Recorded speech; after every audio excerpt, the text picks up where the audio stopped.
showing the ability to sneak up on people in a way. The New York Times promising a hard look. Readers deserve to know who's the real Barack Obama. The Times needs to show that it can address the question in a hard-nosed, unbiased way. Now, this editorial in the New York Times begins by the public editor Arthur Brisbane admitting that there's been a lot more negative coverage of Romney than Obama in the New York Times. But that's just the way things go with primaries. But he says now, though, the general election season is on, and the Times needs to offer an aggressive look at the president's record, policy promises, and campaign operation to answer the question, who is the real Barack Obama? Is that not laughable? Here is the newspaper of record. The newspaper, the greatest newspaper in the world by reputation, deciding after 4 years, and they're going to find out who is the real Barack Obama.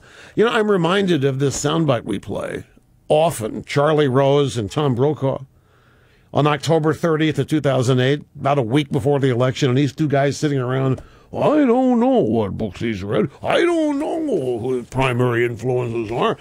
We really don't know what his foreign policy is. We don't know. Who is this man? We don't really know who this man. I couldn't tell you, Tom, nor I, Charlie. We don't know. He had two primo journalists a week before the election proudly admitting they had no idea who it was they were supporting.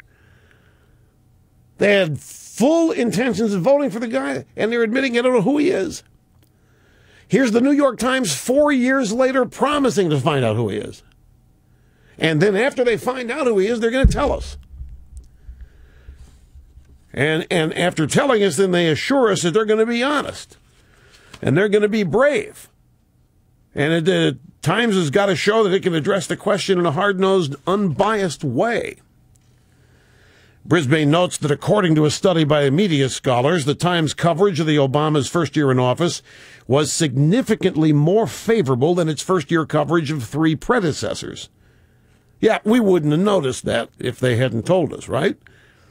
They could have added the last 2.5 years as well. He says the warm afterglow of Mr. Obama's election, the collateral effects of liberal-minded feature writers, these can be overcome by hard-nosed, unbiased political reporting now. Now? So the New York Times is 4 years late and $5 trillion short, as they promise and endeavor